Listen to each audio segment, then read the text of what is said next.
Calma, perito. Meu nome é Gwena Figueiredo e eu cheguei para te ajudar. Eu não cheguei aqui para entupir a sua mente de conteúdo e falar única e exclusivamente sobre análise grafoscópica de assinaturas. Eu estou aqui para estudar com você o ser humano, as expressões faciais dele, o comportamento dele. Porque se eu chegar aqui e só ler para você e falar só de análise grafoscópica, vai chegar uma hora que de tanto estudar o assunto você vai tomar abuso. Ai, pelo amor de Deus. Então você precisa diluir. O prazer é algo necessário na nossa vida para que nós possamos encontrar equilíbrio.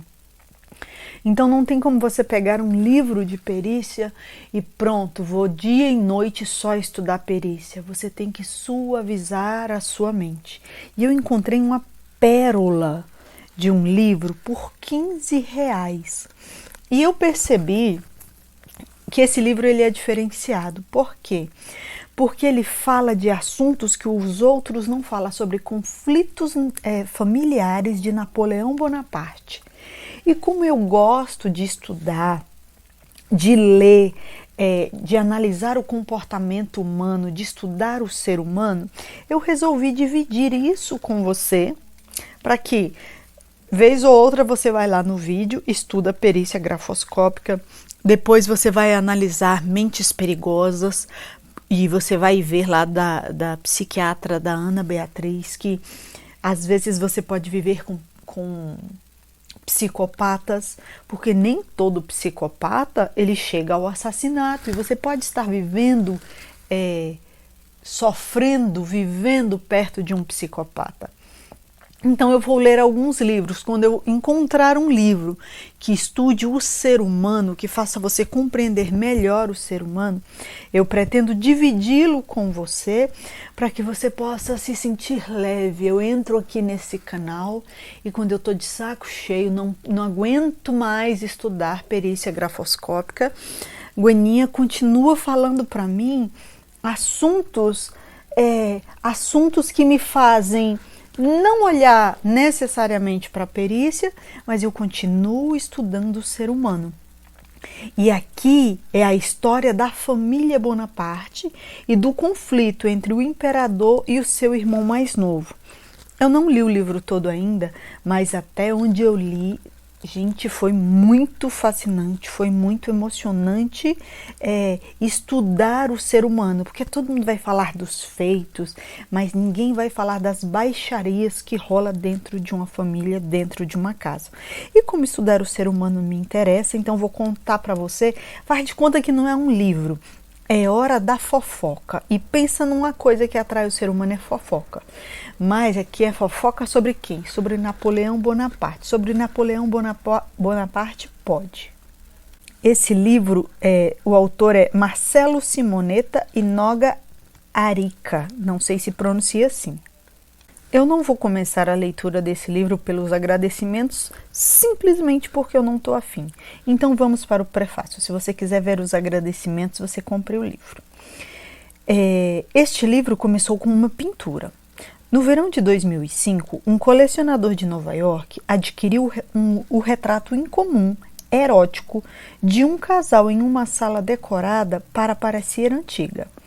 O artista, um francês mestiço chamado Guilherme, não sei do que, Guillaume Lecher, da ilha caribenha de Guadalupe, pintou uma mulher sensual, curvilínea, languidamente deitada num divã. Sua nudez mal oculta por uma gaze fina, sob a qual estavam visíveis seus pelos pubianos. Surpreendentemente, para uma obra neoclássica como aquela. O homem, belo e moreno, o queixo apoiado na mão direita, contempla com gravidade e desejo a beldade reclinada. Sua mão esquerda repousa sobre um pergaminho parcialmente desenrolado. Uma coroa de louros murchos repousa a seus pés. O perfil de um sátiro surge no canto esquerdo. E aí fazemos uma pausa. O que é um sátiro? Sátiro é um homem devasso. Voltando, uma coroa de louros murchos repousa a seus pés. O perfil de um sátiro surge no canto esquerdo. Os nomes dos dois amantes estão inscritos em grego sobre o divã: Alexandra e Luciano. Verificou-se que a pintura era um retrato duplo de Lucien Bonaparte, irmão de Napoleão, e Alexandrine de Blechamp, então sua amante.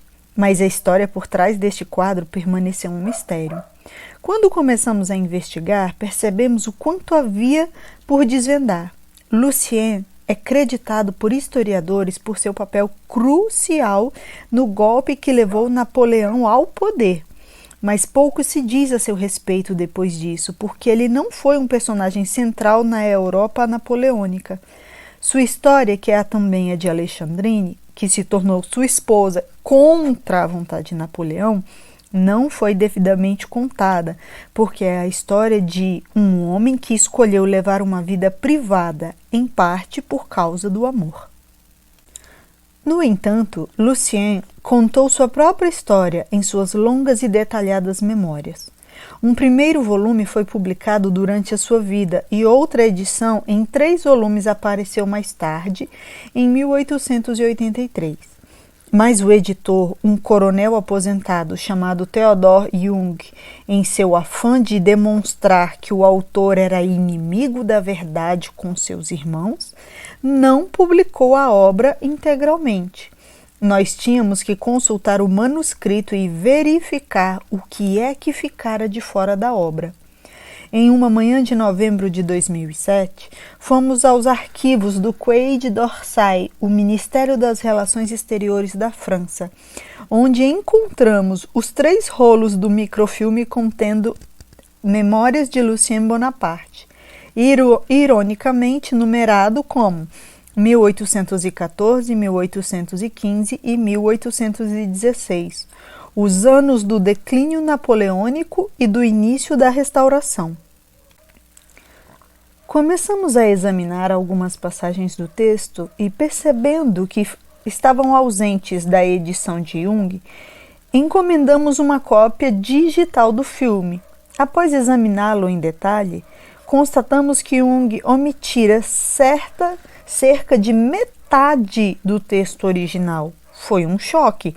As páginas cortadas por Jung e ignoradas por historiadores subsequentes contêm detalhes fascinantes e assombrosos, recriando todo um mundo que, como resultado, permaneceu oculto por quase 200 anos. Extensas passagens recontam episódios da adolescência, da juventude e da maturidade de Lucien. O que descrevem seus amores e ódio tinham sido apagadas. Mais grosseiramente, o editor ignorou inúmeras histórias sobre o relacionamento de Lucien com Napoleão, com seus outros irmãos e cunhados, com sua mãe e com seus filhos. Ao longo das memórias inéditas, vemos Lucien pensando, temendo, amando, zombando, questionando, descobrindo, planejando. Ele ofereceu seu ponto de vista e opinião sobre todos na família, sobre os condes e príncipes encontrados na Espanha e na Itália, sobre os experientes políticos franceses Talleyrand de Fonchet e sobre artistas e escritores. No entanto, uma grande decepção para nós foi que a descrição do primeiro encontro de Lucien com Alexandrine, que tínhamos esperança de localizar nesses documentos, não aparecia em lugar algum. A chave para a pintura ainda não havia emergido. Por algumas semanas, nós nos perguntamos como podia ser assim. Não parecia possível que a alma apaixonada e stendhaliana, e aí nós fazemos uma pausa, porque nós não precisamos nascer sabendo o que é stendhaliana. Stendhaliana é o indivíduo que é admirador de Stendhal, ou grande conhecedor da sua obra, o qual eu não sei. Então anota aí para nós estudarmos Stendhal depois. Continuando. Não parecia possível que a alma apaixonada e stendhaliana que foi Lucien jamais tivesse escrito sobre o momento que mudara a sua vida. Talvez tivesse destruído essa passagem íntima no ímpeto de raiva ou vergonha, ou ela o fez, ou talvez os documentos estivessem escondidos em outro lugar.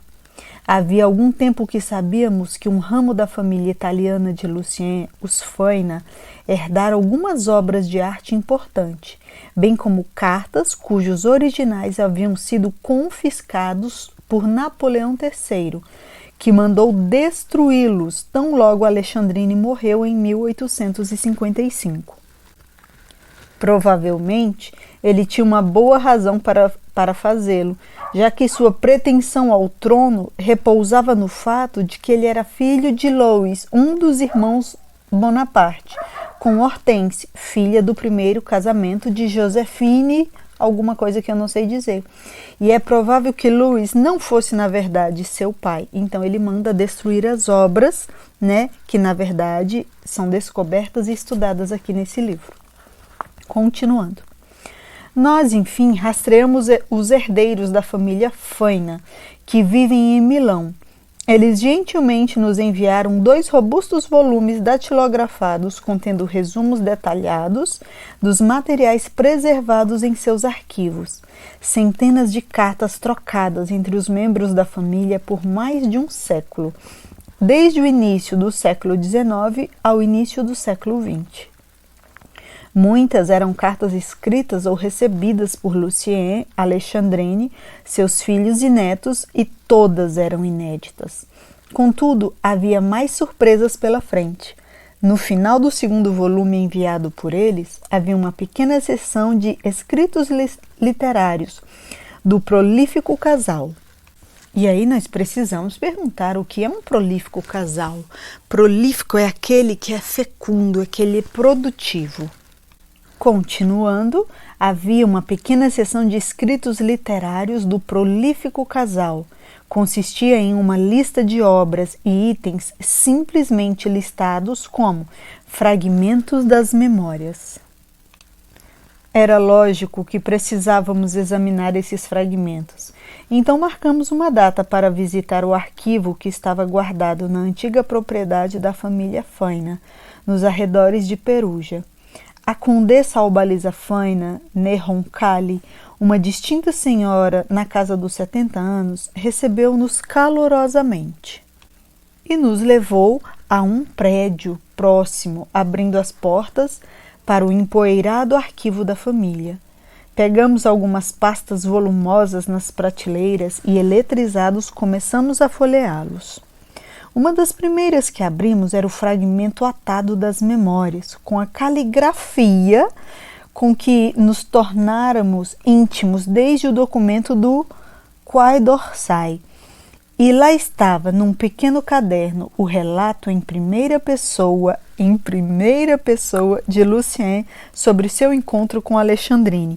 E aí eu falo, como seria precioso para nós que estudamos perícia grafotécnica ter os relatos em primeira mão da caligrafia do Lucien Bonaparte, mas isso deixa para depois, quem sabe um dia a gente consegue. Continuando. Antes de morrer, Alexandrine conseguiu guardar os documentos mais particulares da família em algum lugar oculto, provavelmente prevendo as ações do seu sobrinho imperial Napoleão III. Sua cautela foi recompensada, pois ela conseguiu impedir a destruição de muitos documentos que lançam luz sobre a própria vida e sobre a vida do seu amado esposo Lucien. As memórias, publicadas ou não, são a principal fonte do nosso livro, uma vez que a história de Lucien jamais foi contada em sua totalidade e que sua voz humana foi afogada pela história. Decidimos respeitar seu relato, tentando ser o mais fiel possível às suas vívidas lembranças. A memória pode ser autocomplacente e Lucien não foi exceção nesse aspecto. Contudo, em vez de julgá-lo como seus detratores muitas vezes fizeram, optamos por deixar o memorialista falar e ser ouvido.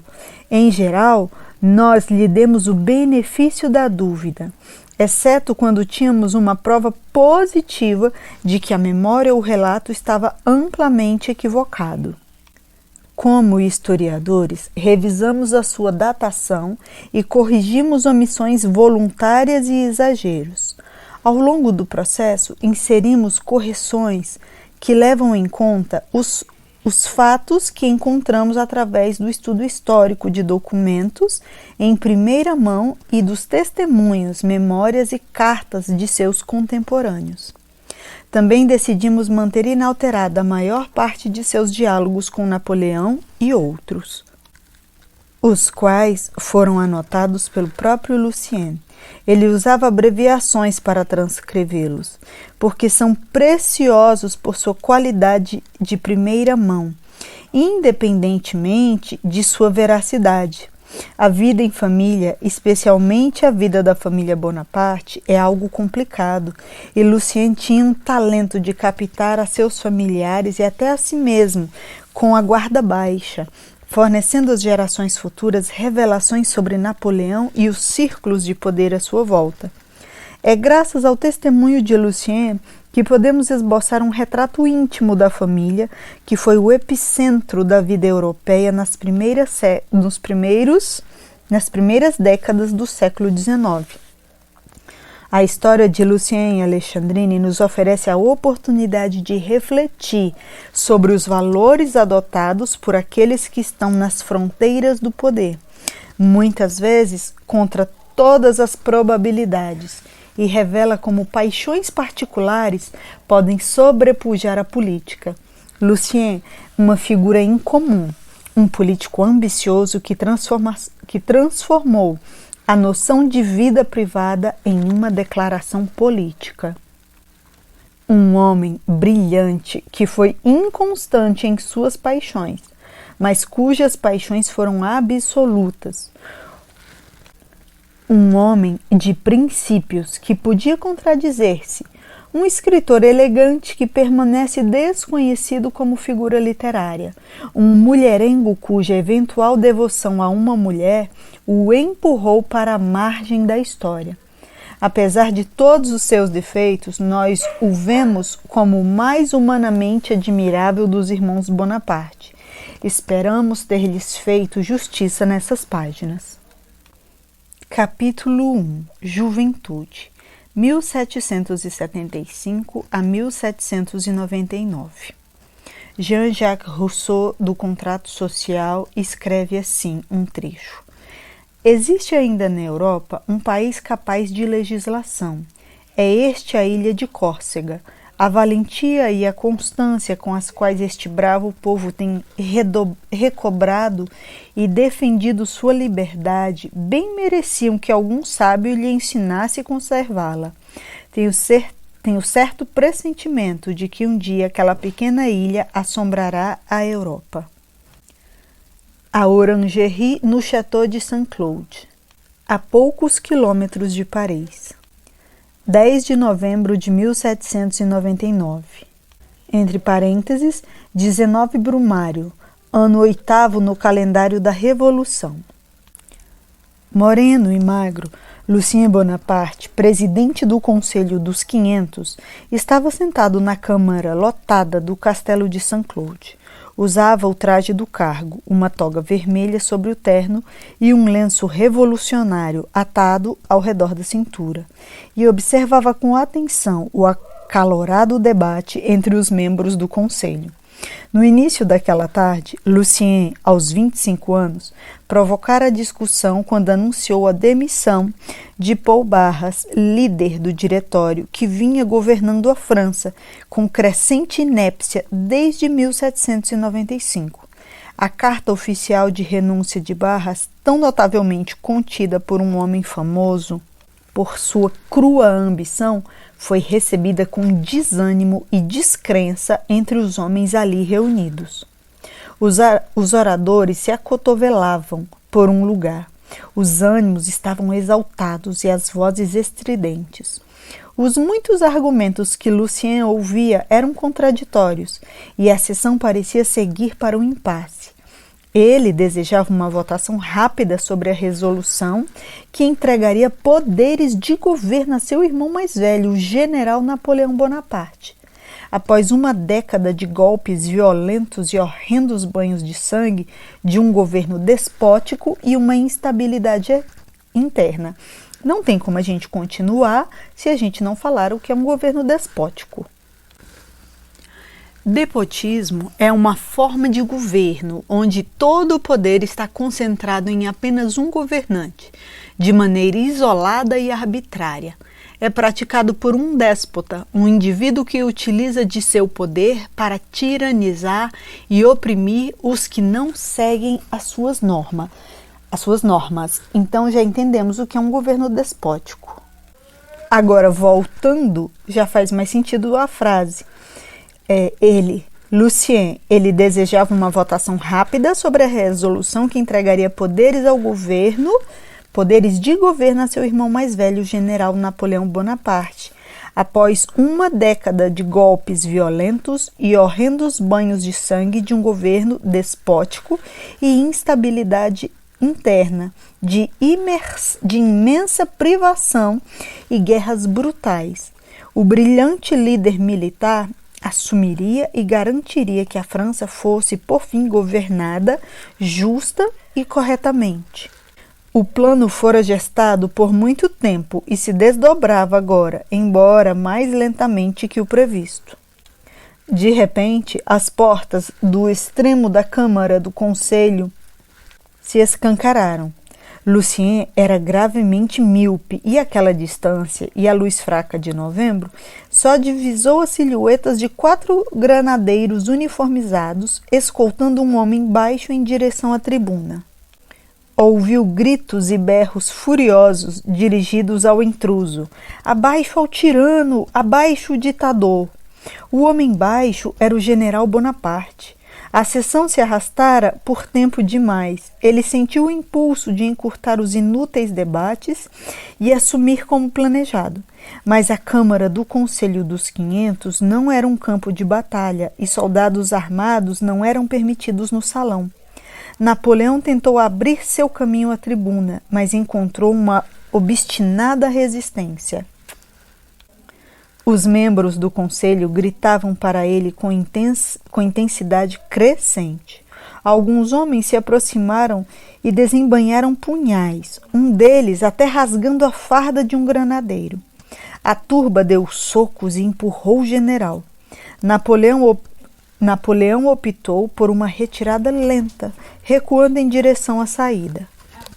Continuando. Napoleão optou por uma retirada lenta, recuando em direção à saída, aparentemente machucado, um pouco de sangue correndo de sua face esquerda. Foi um grosseiro erro tático que provavelmente interromperia seu avanço e favoreceria os inimigos dos Bonaparte.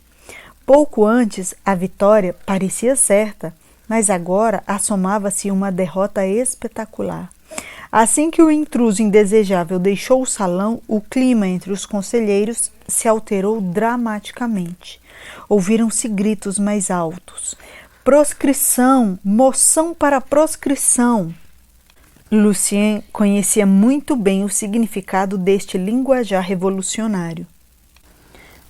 Era um clamor pela prisão imediata e punição capital, traduzindo, morte, condenação à morte. Em questão de minutos, tudo parecia ter desabado. Após semanas de infinitos preparativos, a aparição prematura de Napoleão o transformava em um desonroso bode expiatório. E por uma ironia trágica, Lucien se viu na posição de ter de pôr em votação a sentença de morte do seu próprio irmão, tão clamorosamente exigida pela multidão furiosa. Relutante, Lucien se pôs de pé e se dirigiu lentamente ao púlpito, onde foi precedido por alguns oradores verborrágicos. Agora, abrindo um parêntese, verborrágico, anotei, gostei da palavra, gosto, adoro inventar palavras. Não inventei, mas essa vou usar. Verbo com hemorrágico. Continuando. Lucien precisava retardar a votação da sentença capital de seu irmão. A única saída era exercer seu direito de falar como membro do conselho e não como presidente. Eventualmente, entre insultos e ameaças, assumiu a tribuna e assim falou. Eu me oporei a essa moção. Suspeitas levantadas de forma tão leviana acarretam loucos excessos. Uma irregularidade menor, ainda que formalmente equivocada, não pode apagar tantos triunfos, tantos serviços prestados à nossa pátria. Um estrondo de murmúrios e protestos o interrompeu. O tempo se esgota, vamos votar a proposição. Lucien tentou continuar seu discurso, mas sua famosa eloquência não foi páreo para o caótico conselho. Já que seu apelo para silenciar as paixões fracassou, despiu-se da toga dramaticamente e a deixou na tribuna dizendo: não resta nenhuma liberdade aqui. Seu presidente, em sinal de luto público, está abandonando o símbolo da magistratura popular. Este gesto teve um efeito maior que qualquer palavra sua. Muitos representantes o convidaram a tomar de volta o seu lugar. Em vez disso, temendo por sua vida naquele caos, Lucien desceu da tribuna para o meio da sala, onde avistou um grupo de amigos e apoiadores. Uma dúzia de soldados liderados pelo general Frégeville o cercou e o escudou. Alguns membros do conselho gritaram: sigamos nosso presidente. Outros gritavam de volta: a liberdade foi violada. Lucien conseguiu dizer ao general que em breve não teria condições de responder pela situação do conselho e que Napoleão deveria enviar alguém para resgatá-lo dentro dos próximos 10 minutos. Depois, Lucien conseguiu sair para o pátio onde havia tropas reunidas à espera de ordens e onde Napoleão aguardava montado em um cavalo. Lucien também tomou um cavalo de dragão da guarda e desmandou rufar os tambores. Quando a bateria parou, um silêncio profundo se seguiu e no crepúsculo iminente, com voz forte e entusiástica, Lucien se dirigiu aos soldados.